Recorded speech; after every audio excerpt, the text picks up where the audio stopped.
What's up, Facebook? How are you? I have been wanting to come on and talk about this. There's so many things that I want to talk about, but I've also been holding myself back and just kind of being with it all and observing. There's so many things that I've been observing lately, and I wanted to jump on and finally talk about this. So, as people are getting on, and I'm not even sure if people are going to get on. What's up, Hamlet? I was just saying I don't even know if people are getting on because it's a holiday weekend or a long week. But I wanted to jump on and talk about pedestaling. And it's a made-up word. It's this, for me it means on how, hey Jessica, for me it means on how we put people on pedestals. And we create this great divide. What's up, Kristen? How we place people on pedestals. And let me know if any of you have experienced this. I know I have in my own personal life where I've put people on pedestals.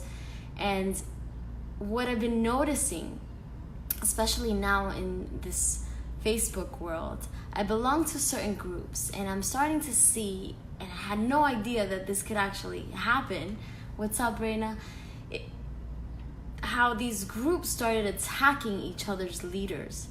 And I was seeing that also playing out in my news feeds where people were name calling and tagging the person and, attempting to unveil them and disinvalidate their work. I also saw it with other spiritual leaders and healers dismantling other healers and talking about light workers and dark workers and putting this one down because they think that they are the only Coca-Cola of transformation and spirituality. And even if we bring it back into our own lives, have you ever noticed that when you're off your game, you're looking outside of you? You're looking at the people that are on their game and the ego is like, oh, whatever, trying to nitpick and disinvalidate what that person is up to. Regardless of their way resonates with you or not, I think let's start with pedestaling. How we put people in these pedestals because the underlying belief, guys, is that our gift is smaller. Our fear is that what we bring to the table isn't valuable enough. So we place people on pedestals, and we are entering this era of misinformation and total noise overload where people are speaking so loud and talking opinions as facts. And it's all interpretation. It's all a game of storytelling. It's all a game of interpreting and creating stories to feel better about ourselves, feel better of how we're not showing up or why we're not showing up, or feel better about we are showing up and we're doing all the best that we can, right? So we're creating these stories. And what's up, Tracy? And we are literally placing people on pedestals and thinking that they are more powerful than us, that they deliver the message better, that they bring more value than us. But the act of placing people on pedestals is this belief, this fear that what we have to give, what we have to offer isn't valuable enough, isn't big enough, isn't important enough. And we tend to shrink in people's presence, in the presence of other powerful people, because the fear is that we are not as powerful. And in reality, the great mirror is simply telling us that this person is mirroring back to us how powerful we truly are. Because the act of simply being able to recognize that they're super powerful is mirroring back to us how powerful we are. And we gotta be careful with how we place people in pedestals, because this continuous act of placing people on pedestals, we begin to, pander them, and we want to hear everything that they have to say, and we want to buy everything that they have. And even transformation now, guys, is turned into this big fucking consumerism where we're constantly buying and we're taking in information and we're buying courses and we're not completing them, and we're buying this one and we're tuning in for this Facebook Live. And I'm saying stop the madness, because it's a game of insanity. It is your ego doing more of the same. And I think it's so important for us to remind ourselves that we are so powerful, that we are equally as powerful, that that person that you placed on the pedestal is reminding you on a conscious level, on a subconscious level, that you are just as powerful. And instead of going through this stage of idolizing them and eating everything that they have, buying all that they're offering, take a pause to be with yourself and strip away these stories of us versus them versus us, of you constantly seeking a leader to save you, a coach to remind you, a person to hold you accountable. We're going to keep doing this until we stop the madness, until we face our inner demons, until we begin to accept the things that we're resisting within ourselves. I think that the act of pedestaling is a cry for help, a cry to clean up the foggy mirror and remind yourself that you are just as powerful, that this person was sent into your subconscious forefront as a reminder that you are just as powerful. They are simply mirroring back to you how powerful you are. Because if you can see that power in them, if you can hear the wisdom in their stories, if you can hear how valuable what they have, then it's for you to act on your gifts. It's for you to serve and bring what you have to the table. Because the whole puzzle can never be complete without your offering. It can never be complete with what you have to give. And a lot of times we are so bombarded with so much information that we forget to speak. We forget to show up. We forget to sit ourselves at the table. We forget to take our place at the table because we're so focused outside of ourselves. We are looking outside of ourselves. And so many relationships, guys, so many relationships during this full moon that just passed were being triggered and really stressed out, and so many people were contemplating breaking up. I saw it on news feeds, I saw it in people that I love, I saw it in my own relationship. All these relationships are being triggered to remind us, and again, this is interpretation. We are all interpreting. Nothing that anyone says is fact, guys. We are always interpreting.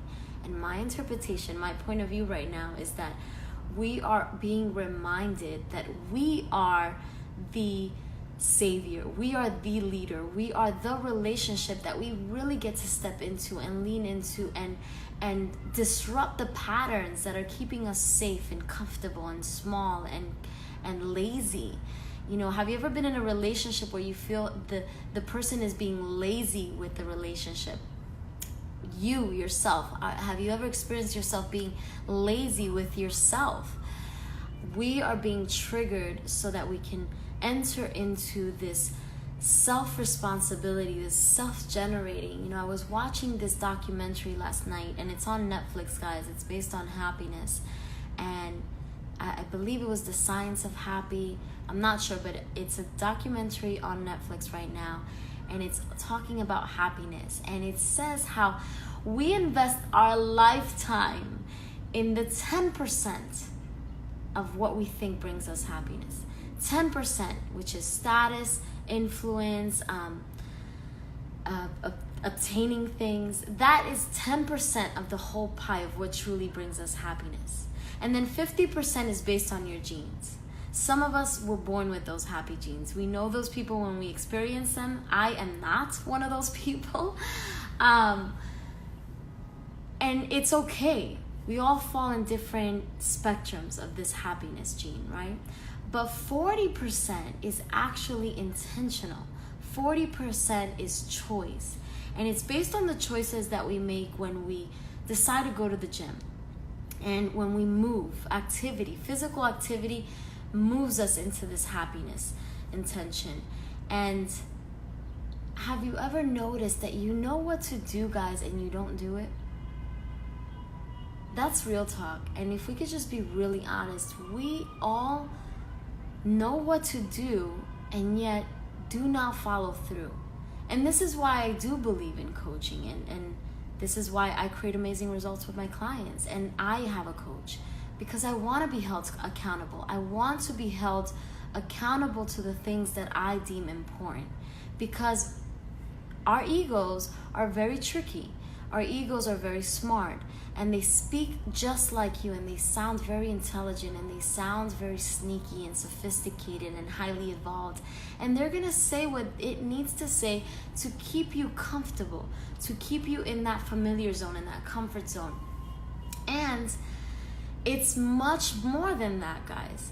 We get to really continue to step outside of our comfort zone and look for the people that take us a little further beyond that zone of familiarity and everything that we love, right? That comfortness, our home, our we come home and we do XYZ, we wake up and we do XYZ, and those things have become your zone of comfortability. So let's stop and take a pause and look at us and observe, where do we give ourselves? Where do we give our power away? Where do we pedestal people and expect them to have the holy grail for us? Where are we giving our power away? And it can happen in friends, where I notice that some people around me don't want to speak up, where some people around me are like fidgeting. They want to take the leadership role, but then they don't want to overstep any boundaries. They don't want to make me feel uncomfortable. And I'm looking at them like, yo, that's crazy talk.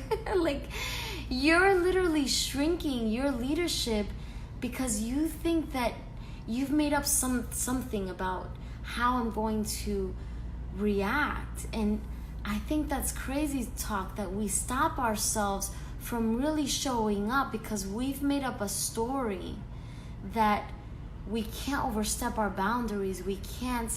And I do this too, guys. There are groups that I'm in where I won't talk and I won't participate because I don't want to overstep the boundary, or I don't want to step in the spotlight of the leader, right?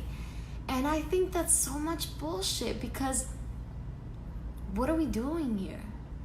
We're holding each other small by making up that we can't be ourselves in front of the people that we love. We can't be ourselves in front of the people or the groups that we signed up for. I think that what's up, Gainer? I think we get to really step in fully about where we're shrinking, where we are giving away our power, where in what spaces are we not showing up, and what have we made up to make it okay that we shrink. What are we making up? What stories are you telling yourself? And it happens in both women and men. I think women are more vocal than men, but I have seen men shrink in the presence of a powerful man. And I'm looking at the other man like, damn, don't you see that you're just as powerful? Don't you see that you probably have something to offer this human being, because that human being authored you in their space too? This is not a unilateral relationship, guys. We are both teachers and students. And we need to stop in the spiritual community. We need to stop vilifying people. We need to stop making other people wrong because they operate such and so in their way, in their communities, in how they make their difference with their people. Because we are falling in the illusion of the great divide. We are separating ourselves, and we're thinking we're bringing healing by calling out and lynching that spiritual leader and this spiritual leader. And it's more of the same. It's not transformation, because transformation really involves you looking within and shifting the context within you, shifting the story within you, shifting the story within you so that you can show up to be the biggest possibility, so that you can show up to offer what you came here to offer. And that doesn't mean that you're going to offer it in the same way as the rest. Everyone has a unique offering, and we are vilifying the people that are radically different. And I think that's bullshit. It's more of the same. I'm starting to look within myself where I shrink in the presence of other people. And I know exactly where those spaces are. And where do I create spaces that have others shrink? And that was brought to my attention this weekend. Like, oh, I just don't want to, like, overstep. And this is your thing. And I'm like, fuck that. This is my thing. This is our thing. We're here for a reason. We've collectively come together for a reason. And I think we're all waiting to see who's the leader and who's going to speak up and who's going to say what. And let me then follow. But what if the breakthrough for you was in not waiting and not following? What if the breakthrough for you was in speaking up when you really have something to say? Was in showing up in the places where you're waiting for leadership to occur? I think it's super powerful, guys, if we start stepping up versus waiting.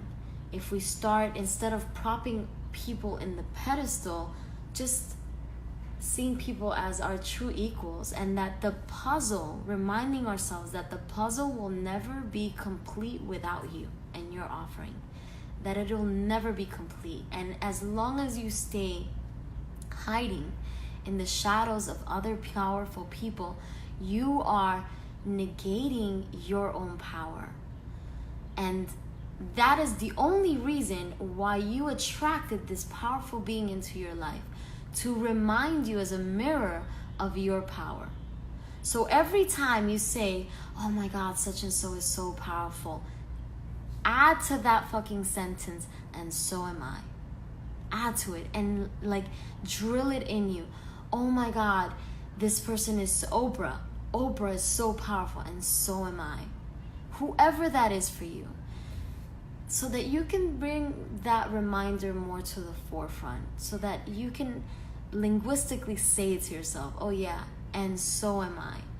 So that there is no separation, there is no great divide. And when you find yourself critiquing and vilifying, or hearing other people vilify other people, bring them back to themselves. Okay, got it, I hear what you're saying.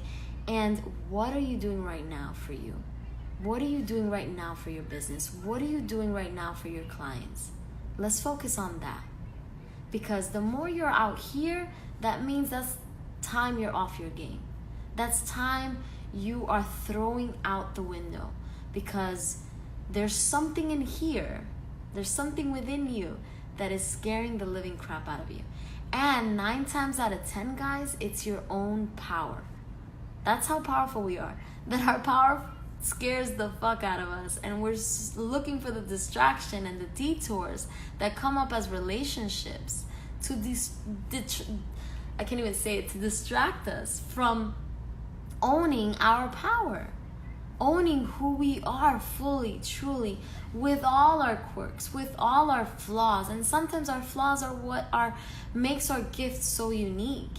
And a lot of us are like, oh yeah, fuck, I did that again. Oh, the other thing that really came to light is how we make more meaning than it is. We give shit so much meaning and power, guys. We make up so many stories. Oh, but what does that mean? And what about, and tell me more about. No. What if it's just that? You don't need to go medicating everything. You don't need to analyze the fuck out of everything, guys. We can just simply be with what is. Right now, we're going through a foggy period. Right now, our relationships are being tested. Great. What do we want? Do we want to be in this relationship? Do we not want to be in this relationship? Do we want to keep working at it? Great. Choose it. And then take an action behind it. But the more mind fuck you give it, the more mental masturbation you give it, you're creating and augmenting more of the problem. Because you want to sit and make sense of it. No, it is what it is. Now choose it. and then move towards what you want. Is this making sense for you guys? I've been wanting to jump on about this whole pedestaling and how we tend to prop people as they're better than us, they're more powerful as they have the solution, they have the answer, and when in reality that person is a creation of your own doing, to remind you of how powerful you are, and to remind you that you have the answers, and to remind you to go within. This is what this whole age of coaching, transformation, leaders, spiritual healing is all about, is to remind us to go back within, not seek more shit to buy and to do and to sign up and create. Run towards the people that you resonate with. Run towards the people that create value for you. And continue adding, and so am I. So that you keep putting yourself at that forefront. Because all of it is a great illusion. And it's all here to remind us that you're it. No one's coming for you. No one's coming to save you. There are no demons. You're it. And you're creating all of it. You're creating the villains, the villain. You're creating the victims. You're creating all of it. You're creating the hero. So what do you want?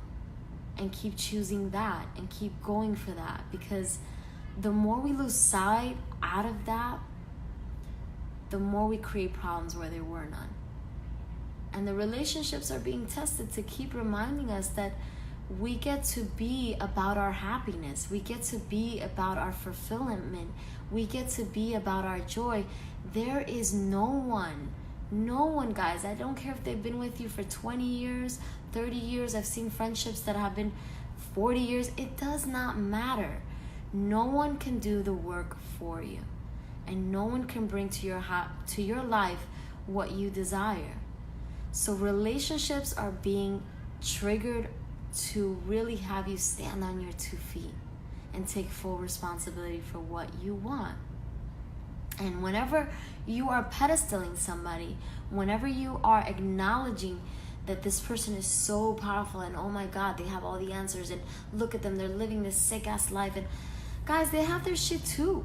Literally, they have their shit too. They all have flaws and things that come up for them, and it's okay because we're all human.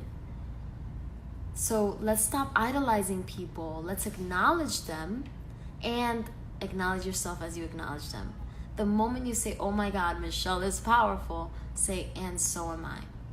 So that we can keep bringing ourselves to the forefront of what the message is. So that we can keep bringing ourselves to the main lesson here, that we're it. We're it. There's no one out there that's going to do it for you. And all of these powerful people are brought into your life by you to remind you that you are just as powerful. You are just as amazing. You are just as gifted. You have something that cannot be replicated. You have a way of seeing life. You have a way of doing life. You have a gift, a unique gift. There is no accidents. Why? Each of us has a very, very unique fingerprint. And every animal in the animal kingdom, whales, have specific fluke prints that are their own unique fingerprint. Every single species is unique for a purpose. They have a unique offering for a reason. And we all collectively come together to complete the puzzle with our magic, to complete the puzzle. And it's so important that we all show up, and we stop waiting for people to show up for us, and we stop waiting for the answer out there, and we stop blindly following people thinking that they don't have shit, because they do. We all do. We all have our shit, guys. And the more we can honestly acknowledge all of it, not just the pretty moments, is when we start taking people down the pedestal and into equilibrium, where we're all equals, where we're all special, where we're all needed, where we're all vital. We all have a unique offering, and that person is simply reminding you of that. So again, those 3 words, and so am I, 4 words. That person is so powerful, and so am I. Oh my God, this person is so beautiful, and so am I. Start doing that so that you can keep reminding yourself to show up, to speak up, to own your leadership, to step into the places where you're waiting for someone else to show up. Bullshit. Show up. Step in the shadow. Step outside of the shadow, step into the spotlight. Do what you need to do, because the world is truly waiting for you. You know, I've had so many people reach out and say, oh my God, Michelle, that Facebook Live. A lot of people have signed up as clients, coaching clients, through my Facebook Lives. And the one thing that I keep hearing is, I wish I could do that. I wish I could say that. I wish I could do a Facebook Live. I wish I could. And then before you know it, they're doing their YouTube videos. They're doing their Facebook Lives. They're doing their Facebook groups. You know, I have clients that have started their Facebook groups, and I have yet to start mine, which I'm starting this month finally. But my point is, we are waiting, thinking that the answer someone is going to bring to us, and in reality, it's the inverse. We get to bring the answer. We get to bring the solutions. And you may not get it right. It took me years to figure this shit out, and I'm still figuring it out. And it doesn't matter, because if you keep showing up, the people that you're meant to touch will show up as well. And then what's so fucking awesome about it is that they show up, and the people that they're meant to sorry guys, had a call come through. But what's so powerful is that once they show up, the people that they're meant to touch show up as well. And sometimes, and here's where the beauty of it lies, that sometimes it comes full circle, where people that you've made a difference with come around and make a difference with you. They say something, they email you, they call you up. You know, Jessica, for one, that's someone in here, when she doesn't see me go live for a bit, she'll message me like, hey, what's going on? I haven't seen you. And that makes a difference with me, because she's calling me up. She's reminding me, hey, enough time hiding, enough time, you know, soul searching. Come up, show up. And I love that.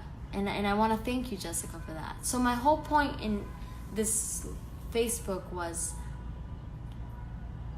if you are pedestaling people, if you are putting people in pedestals, I've done it. We all do it. Men and women do it. If you find yourself shrinking in the presence of a powerful person, speak up, acknowledge them. I learned that from Alexi Panos. Just by acknowledging someone that you deem more powerful than you, you are reminding your subconscious that that's what I mean. I want to be that as powerful in that way. And your subconscious starts releasing the energy for you to start showing up. And it's like woo-woo, guys, but it does truly work. And you're giving yourself permission to acknowledge it and voice it in the great mirror, and then the great mirror brings it out of you by you simply acknowledging it. But if you find yourself dividing, keeping separate by the people that you feel that are more powerful than you, that you feel they are prettier, beautiful, speak better, you know, that was my shit for a long time. I felt that I couldn't speak English properly because I think in bilingual. And when I get really passionate, like all the verbs start fucking up. But that was also a story of my doing to keep me playing small. So when you hear yourself, such and so is powerful, such and so is powerful, this one is, oh my God, they have this, and so am I. Say it often, say it as many times as you need, so that you can start bridging that gap, and so that you can start on a subconscious level reminding you that you are powerful, that this person is simply mirroring back to you how fucking powerful you are, that their offerings are super amazing, and they're reminding you to search within and bring out your offering. And the more we can do that, even in our relationships, taking full responsibility for our own happiness, for our own joy, for our own fulfillment, the more we can free up our relationships to be what they need to be in their moment, what they need to be for their own happiness. And that's super powerful, to create and be the space for people to be authentically who they are, and for people to really step into their own leadership of their own life. I've heard somebody say to me, "Oh, Michelle, but I'm not a leader. I'm not an expert. I'm not a leader." And I lovingly reminded this person, but you are a leader of your own life. You are making choices for yourself. You are creating habits for yourself. So you are a leader for yourself. And imagine if we really stepped into the leadership of our life. Imagine if we truly stepped in to those spaces where we're waiting for someone else to take the lead. How radically different our lives will be. The moment we own how powerful we are, the moment we own that we have a unique offering to make, and the moment we own our leadership in every space we enter, in every moment that we are gifted by our Creator. So I hope this serves you guys, and thank you so much for tuning in and staying with me to the end. If you got value from this, please share it, and I look forward to sharing more with you guys. Talk to you soon.